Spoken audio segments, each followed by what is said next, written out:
नमस्कार, आप देख रहे हैं अपना उत्तर प्रदेश। मैं हूं आपके साथ सचिन चौहान। हाथरस मुद्दे पर अब जमकर राजनीति शुरू हो गई है।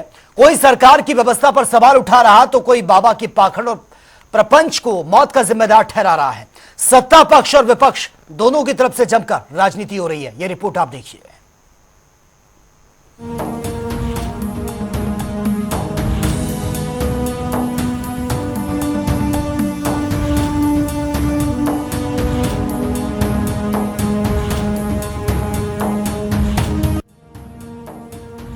आरजेडी नेता मनोज झा ने हाथरस भगदड़ पर बड़ा बयान दिया है। मनोज झा का कहना है कि भारत दुर्घटनाओं से ग्रस्त देश बन चुका है।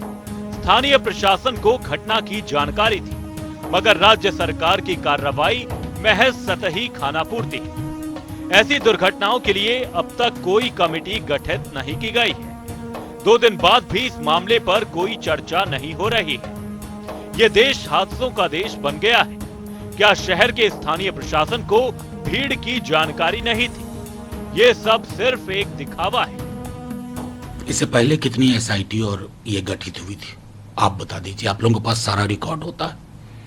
बीते दिनों, बीते वर्षों में जहां जहां इस प्रकार की भगदड़ में जाने गई, कितनी कमेटियां गठित हुई। ये 2 दिन बाद कोई चर्चा नहीं होगी। मैं जानता हूं ये देश हादसों का देश। मैंने बार बार कहा, यहां आए दिन हादसे होते, कभी ट्रेन में, कभी यहां। एसओपी कोई चीज हुआ करती है क्राउड मैनेजमेंट की, खुली छूट है। इस देश में धर्मान्धता की एक ऐसी बयार बात चली है। कोई भी है कुर्सी लगा करके प्रवचन कर रहा है। क्या वहां के लोकल एडमिनिस्ट्रेशन को नहीं पता था इतने लोग आएंगे? क्राउड मैनेजमेंट एक बेसिक इंग्रेडिएंट होता है, उसके बारे में कोई सोच नहीं। ये सब आई वॉश है कि 2 दिन खबरों में ये बताओ कि हमने कमेटी गठित कर दी है, मुआवजा दे दिया 2 लाख का, हो गया खत्म। सैकड़ों जाने गई। उन घरों में मुआवजे से वो व्यक्ति वापस नहीं आता। ये संवेदना हमारे अंदर की मर चुकी है। समाजवादी पार्टी घटना के दिन से ही लगातार सरकार पर हमला बोल रही है। समाजवादी पार्टी के नेता रामगोपाल यादव का हाथरस हादसे पर कहना है कि कई बार ऐसी स्थिति बन जाती है, ज्यादा भीड़ हो जाती है। भोले बाबा से लोगों की आस्था इतनी थी जिस कारण से बड़े पैमाने पर भीड़ हुई।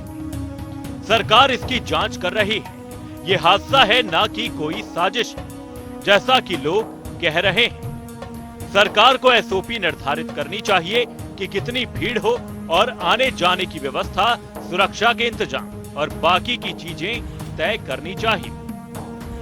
देखिए, हादसा तो हादसा ही होते हैं। सबरीमाला पे हो गया, हर जगह होता रहता है।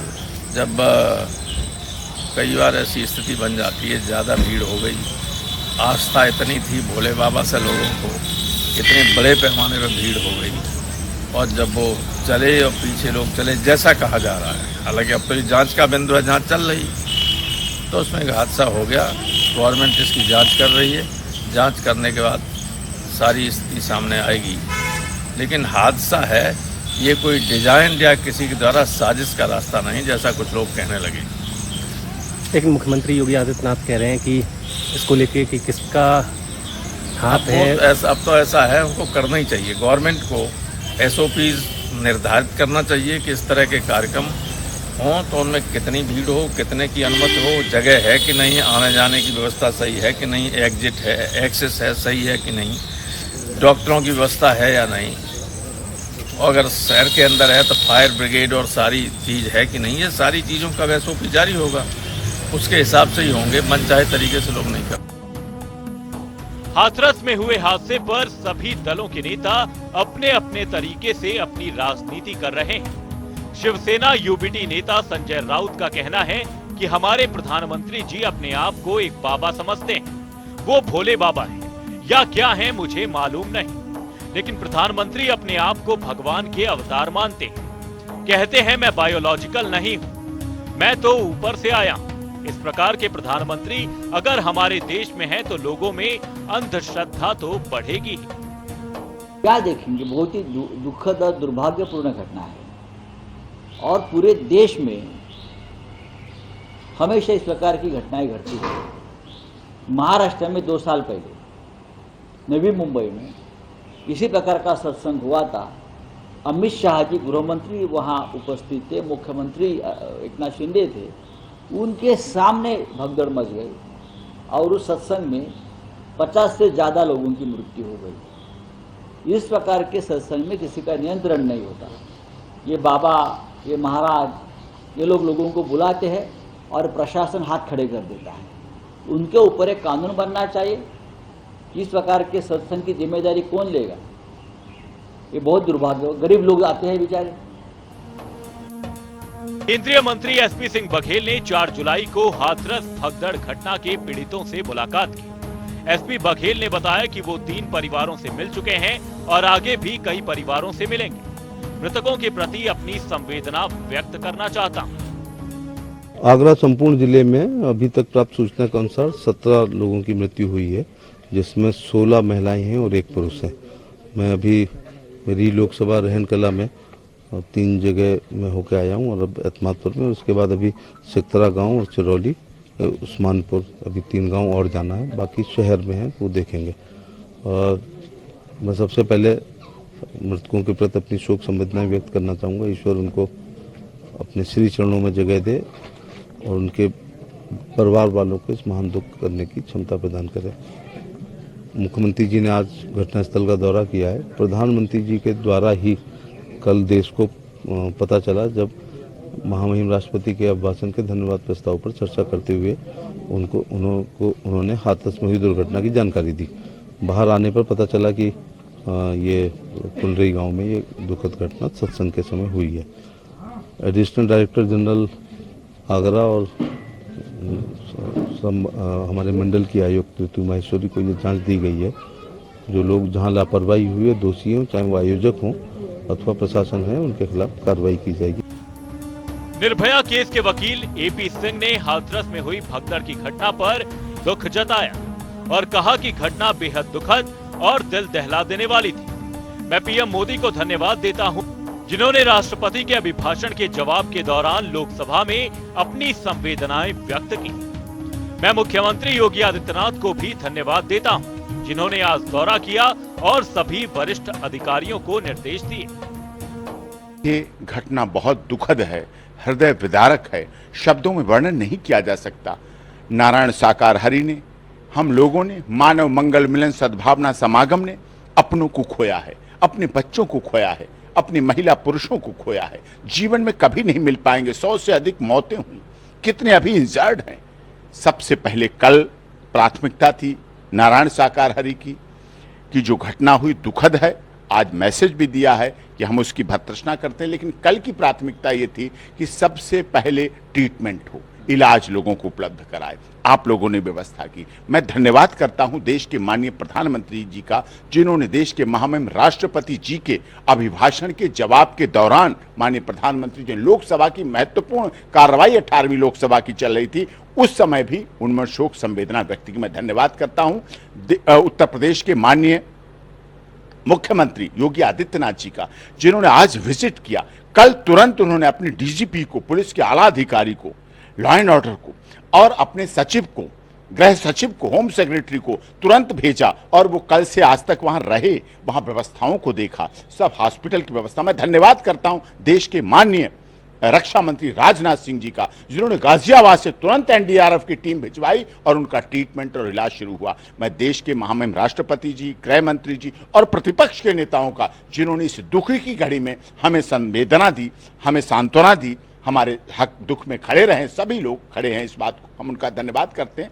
लेकिन ये घटना दुखद थी और घटना दुखद होने का कारण क्या हुआ कि जब नारायण साकार हरि अपने मंच से तय समय के अनुसार निश्चित तौर पर अपने ब्रह्मवाणी को दे करके चले गए, क्योंकि उनके जाने का आने का स्थान अलग होता है, रास्ता जिसमें साइड से आते हैं वाहन के साथ, नीचे से ऊपर आते हैं, मंच पर आते हैं और मंच पर आने के बाद अपनी ब्रह्मवाणी करने के बाद वापस चले जाते हैं। वहीं से रेडियस 30 से 35 मीटर का आगे होता है, कोई नहीं वहां पहुंच पाता। जो आरोप लगाए जाते हैं पैर छूना, चरण रज, नारायण साकार हरि के यहाँ कोई पैर छूने की परिकल्पना है ही नहीं, सिस्टम है ही नहीं। कभी नहीं पैर, उन्होंने जीवन में कभी नहीं पैर छुलाए, मैं इस बात की कह सकता हूं। अलीगढ़ के भाजपा सांसद सतीश गौतम ने जिला अस्पताल में हाथरस भगदड़ की घटना के पीड़ितों से मुलाकात की। पीड़ितों से मुलाकात के बाद बीजेपी सांसद सतीश गौतम ने आश्वासन दिया कि ऐसी घटनाएं दोबारा ना हो, इसके लिए सख्त कार्रवाई की जाएगी। सीएम योगी आदित्यनाथ ने घटना पर कार्रवाई के आदेश दिए हैं। उप मुख्यमंत्री भी आए थे। ऐसी घटनाएं दोबारा ना हो, इसके लिए सख्त कार्रवाई की जाएगी। गिरफ्तारियां की जा रही हैं। अगर वे दोषी पाए गए तो उनके खिलाफ भी कार्रवाई की जाएगी। घटना किस तरह से मौतें हुई, किस तरह से लोग गिर गए, उनकी बॉडियों पर चलते रहे, का साहस नहीं किया और जो सेवादार थे वो भी बेचारे लास्ट में भाग गए। उस वजह से ये घटना हुई है। उस पर कार्रवाई के लिए महाराज जी ने आदेश कर दिए, स्वयं सीएम साहब ने, अभी डिप्टी सीएम साहब भी आके गए हैं और ये सख्त कार्रवाई की जाएगी। आगे ऐसी घटना पुनः न हो उसके लिए सख्त कार्रवाई। अभी तक अरेस्टिंग मेरे संज्ञान में है, थोड़ा सा अरेस्टिंग की जा रही है, कुछ अरेस्टिंग हुई है और रात तक भारी संख्या में अरेस्टिंग होगी। देखिए, संत थे, अब संत के सामने 2 लाख लोग आ रहे हैं तो उनको मान ही रहे हैं, तो ये है। लेकिन जो भी घटना में चाहे उनकी वजह से घटना हुई, अगर वो दोषी पाए गए तो उनके खिलाफ भी कार्रवाई। चाहे आम हो या खास, हर कोई अपनी प्रतिक्रिया दे रहा है, मगर सबसे बड़ा सवाल अब भी बना हुआ है कि आखिर बाबा अब तक कहां गायब है? अब तक उसकी गिरफ्तारी क्यों नहीं हो पाई? स्पेशल डेस्क, जनता टीवी।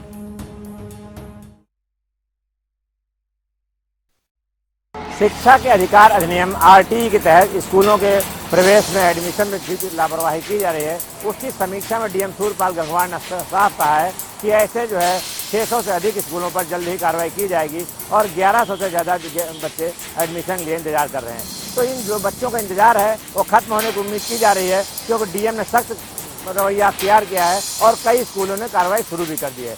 तब माना जा रहा है कि आरटीई के तहत जिन बच्चों का एडमिशन का इंतजार है वो खत्म होगा और जल्द ही इसका परिणाम सामने आएगा। और डीएम ने 1 हफ्ते का टाइम दिया है कि अगर 1 हफ्ते में स्कूलों ने कार्रवाई नहीं की तो उन पर एक्शन लिया जाएगा और उस पर उनकी मान्यता पर खतरा लहरा रहा है कि अगर मान्यता खत्म हो गई तो स्कूल का सारा अस्तित्व खत्म हो जाएगा। अब देखना यह है कि डीएम की शक्ति कितनी जो है काम आएगी और स्कूल प्रशासन कितना उनका सुनते हैं। लेकिन बच्चे हैं जो आरटीई की तरह एडमिशन का इंतजार कर रहे हैं और उनका इंतजार खत्म होने की उम्मीद की जा रही है। कैमरा पर्सन रियाज के साथ पीएन मिश्रा, जनता टीवी, लखनऊ। संगम नगरी प्रयागराज में जहां महाकुंभ 2025 को लेकर शुरुआत हो गई है और ऐसे में महाकुंभ का कार्य युद्ध स्तर पर चल रहा है, क्योंकि लाखों करोड़ों श्रद्धालु जहां देश विदेश से आएंगे। और सबसे बड़ी बात यह है कि जहां आज प्रयागराज में कीटगंज मसूरियन देवी मंदिर से जहां आज शोभा यात्रा निकाली गई है, बड़ा उदासीन निर्वाणी अखाड़े के पंच प्यारों ने आज ये शोभा यात्रा निकाली है। मसूरियन देवी मंदिर से लेकर महानिर्वाणी बड़ा उदासीन अखाड़े तक ये यात्रा निकाली गई है, जिसमें पंच प्यारे समेत लाखों साधु संत शामिल हुए हैं। और सबसे बड़ी बात है कि ये शोभा शहर के विभिन्न इलाकों से होते हुए जहां अखाड़े पहुंची है और ऐसे में महाकुंभ को लेकर बिगुल बज गया है। और अब ऐसे में साधु संतों का प्रयागराज में जमावड़ा आना शुरू हो गया है और एक बार फिर से तंबुओं की नगरी बसेगी, जिसमें साधु संत इकट्ठा होंगे और कई अखाड़े शामिल होंगे। जनता टीवी के लिए सैयद मोहम्मद आमिर, प्रयागराज। रायबरेली के सांसद राहुल गांधी के द्वारा संसद में दिए गए बयान को लेकर अब हिंदू धर्म के लोग उनकी आलोचना कर रहे हैं। अगर बात की जाए तो आज रायबरेली के शहीद चौक चौराहे पर बजरंग दल के पदाधिकारियों ने राहुल गांधी के मुर्दाबाद के नारे लगाए और साथ ही साथ पुतला दहन किया। उन लोगों की मांग है कि राहुल गांधी जो कि रायबरेली के सांसद हैं, उनके द्वारा संसद में जो हिंदू धर्म को लेकर टिप्पणी की गई है वो निंदनीय है। दिन पर दिन रायबरेली जिले में लोगों का आक्रोश बढ़ता हुआ नजर आ रहा है। राहुल मिश्रा, जनता टीवी, रायबरेली। पटाखा बनाते समय घर में हुआ विस्फोट, आसपास मची अफरा तफरी। आपको बता दें कि आज बहराइच जनपद के मिहींपुरमा क्षेत्र के झाला गांव में पटाखा बनाते समय अचानक विस्फोट हो गया और विस्फोट के कारण आसपास अफरा तफरी मच गई और जिस घर में ये पटाखा बनाया जा रहा था उस घर में भी दरारें आ गई हैं और ये बताया जा रहा है कि आसपास के घर भी क्षतिग्रस्त हो गए हैं। यह पटाखा विस्फोट उस समय हुआ जब बारूद से घर में पटाखा बनाया जा रहा था और पटाखा बनाने के बाद उसे छत पर ले जाकर के सुखाया जा रहा था, क्योंकि बरसात का मौसम है। पटाखा बना करके उसको पटाखा व्यवसायी घर की छत पे सुखा रहे थे और उसी समय अचानक ये विस्फोट हो गया। विस्फोट की सूचना मिलने पर तत्काल स्थानीय पुलिस मौके पर पहुंची, स्थानीय अधिकारी भी मौके पर पहुंचे और मामले की छानबीन में जुट गए हैं। ये बताया जा रहा है कि इस पटाखे के विस्फोट से एक महिला और 2 किशोर घायल हुए हैं जिनका इलाज चल रहा है, लेकिन फिलहाल जान माल का कोई नुकसान नहीं हुआ है। अब आने वाले समय में ये देखना होगा कि इस तरीके की घटनाओं पर कब लगाम लगती है। बहराइच से जनता टीवी के लिए दिवाकर पांडे। हाथरस हादसे में जो लोग मरे हैं उसमें 5 महिलाएं बुलंदशहर की थी, जो तहसील खुर्जा की एक महिला थी, 2 महिलाएं शिकारपुर तहसील की थी, 1 महिला रिवाई तहसील की थी और 1 अनूपशहर की थी। आज उनसे मिलने खुर्जे की विधायक मीनाक्षी सिंह और जो जिलाधिकारी बुलंदशहर सीपी सिंह आज खुर्जा निवासी गौरी के मृतका जो गौरी हैं उनके परिवार से मिलने पहुंचे और उन्होंने सहायता रूप जो राशि जो सरकार ने सुनिश्चित की है 2 लाख रुपए, वो आज उन्हें चेक दिया है। वहीं जो डीएम है उनका कहना था कि वो जो भी सहायता अगर किसी चीज़ की आवश्यकता पड़ती है वो सीधे मेरे कार्यालय में आकर मिल सकते हैं या अधीनस्थ जो वहाँ के एसडीएम है या कोई भी अधिकारी है उनसे मिलकर अपनी जो समस्या है वो बता सकते हैं। और लोगों से जो जिलाधिकारी पीपी सिंह का कहना था कि जो शिकारपुर डिवाई अनूपशहर में जो महिलाओं की मौत हुई है, जो शोक संतप्त परिवार उनसे भी उनकी मुलाकात करेंगे और जो सरकार की तरफ से सहायता राशि दी गई है 2 लाख रुपए उन्हें जाकर दी जाएगी और उनके परिवार से भी मुलाकात की जाएगी। संजीव भटनागर, जनता टीवी बुलंदशहर। इटावा राम गोपाल यादव समाजवादी पार्टी के राष्ट्रीय महासचिव ने एक हाथरस को लेकर जो बयान दिया है, उन्होंने कहा है कि जिस तरीके से देखा जाए तो हाथरस में जो एक दुर्घटना हुई है तो कहीं ना कहीं भोले बाबा की एक इतनी आस्था है, इससे ज्यादा भीड़ हुई, क्योंकि देखा जा रहा है कि भोले बाबा की जो आस्था की अगर बात की जाए तो उन्होंने का कहना है कि आस्था होने के कारण ये अधिक भीड़ हुई। और देखा जा रहा है कि उन्होंने रामगोपाल यादव ने ये भी कहा है कि अशोक की सरकार को लागू करने चाहिए। उसके अलावा कहीं ना कहीं देखा जाए तो समाजवादी पार्टी के जो राष्ट्रीय सचिव हैं उन्होंने ये भी कहा है कि पूरी तरीके से भारतीय जनता पार्टी घेरते हुए नजर आए। उनका कहना है कि कहीं ना कहीं सरकार की जो चूक हुई है तो कई सुरक्षा व्यवस्था को उन्हें कड़े इंतजाम करने चाहिए थे। तो देखा ये जा रहा है कि भोले बाबा की आस्था को लेकर उन्होंने ये कहा कि उनकी काफी अच्छी आस्था है और आस्था को लेकर जो भीड़ हुई है, देखा जा रहा 80,000 की भीड़ जो परमिशन दिया गया था उससे ज्यादा 3 लाख से ज्यादा लोगों की वहाँ भीड़ हुई। तो कहीं ना कहीं सरकार की चूक नजर आती है, क्योंकि इसी वजह से ये बड़ा हादसा बताया जा रहा है। कैमरा पर्सन साहब रामकुमार राजपूत, जनता टीवी इटावा। गोरखपुर में युवक समेत 2 बच्चे नहाने गए थे जिससे वो बढ़ते जलस्तर में डूब गए। आपको बताते चलें कि कैंपियरगंज और पिपराइच थाना क्षेत्र में बरसात के पानी में 2 मासूम बच्चे डूब गए जिससे उनकी मौत हो गई। पूरी तरीके से परिवार में कोहराम मच गया। वहीं आपको बताते चलें कि गोरखपुर के डोमिनगढ़ माधोपुर निवासी रवि पासवान जो 20 वर्ष का था, वो अपने दोस्तों के साथ रोहिणी नदी में नहाने गया था, जहां पर वो बुरी तरीके से डूब गया और उसकी तलाश एनडीआरएफ की टीम लगातार कर रही है। हालांकि जिला प्रशासन लगातार ये लोगों को सचेत कर रहा है और चेतावनी दे रहा है कि मानसून के वजह से जलस्तर नदियों का बढ़ा हुआ है, लोग नदी के किनारे ना जाएं। फिलहाल जो रवि पासवान है 20 वर्षीय, उसकी तलाश लगातार एसडीआरएफ की टीम कर रही है। सुभाष गुप्ता, जनता टीवी, गोरखपुर। झोला छाप डॉक्टर लोगों की मौत के कर रहे खिलवाड़, जिम्मेदार बने अनजान। आपको बताते चले पूरा मामला जनपद कानपुर देहात के रसूलाबाद तहसील क्षेत्र के पहाड़ीपुर गांव का है, जहां पर देवसरण नाम का व्यक्ति अपनी पत्नी मंजू को लेकर रसूलाबाद सामुदायिक स्वास्थ्य केंद्र पहुंचता है, जहां पर एक आशा बहू के द्वारा एक ही प्राइवेट अस्पताल में भर्ती कराया जाता है। पति का आरोप है कि डॉक्टर ने रिफर कर दिया था और रिफर करने पर हाईलाइट के लिए पर्चा बन चुका था। इस दौरान आशा बहू ने कहा कि आप एक सामुदायिक जो प्राइवेट अस्पताल है वहाँ की मैडम अच्छी है, इलाज कराइएगा और आपकी जो समस्या है उसका निदान हो जाएगा। हालांकि देवसरण उस आशा बहू के बहकावे में आकर उस प्राइवेट अस्पताल पहुंच गया और पैसे की डिमांड जो 12,000 से 25,000 तक पहुंच गई। इसके बाद महिला का इलाज शुरू हुआ। इलाज शुरू होते ही कुछ देर में महिला के मृत बच्चा पैदा हुआ, महिला की मौत हो गई। जिसके बाद लोग वहाँ जो स्थानीय जो छुटभैया नेता वो किसी तरीके से मामले को मैनेज करने में लगे रहे। हालांकि सवाल ये खड़ा होता है कि जब एक तरफ जो जिम्मेदार अधिकारी हैं स्वास्थ्य महकमे के और इधर तक डिप्टी सीएम ब्रजेश पाठक भी लगातार ये प्रयास कर रहे हैं कि किसी भी लोगों की जान न जाए और बेहतर उपचार अंतिम पायदान खड़े व्यक्ति पहुंचे, लेकिन कहीं ना कहीं जिम्मेदार जो अधिकारी हैं उनकी हीला हवाली के चलते अब मौत के सौदागर अस्पताल बन चुके हैं। इन अस्पतालों पर क्या कड़ी कार्रवाई होगी ये तो देखने वाली बात होगी, लेकिन कहीं ना कहीं लोग जो अपने आदमी खो देते हैं उसके परिवार पर क्या गुजरती है ये बड़ी बात एक बनी हुई है। विशाल सिंह, जनता टीवी, रसूलाबाद, कानपुर देहात। मैनपुरी में आज जिलाधिकारी कार्यालय पर पीड़ित परिवार पहुंचा है।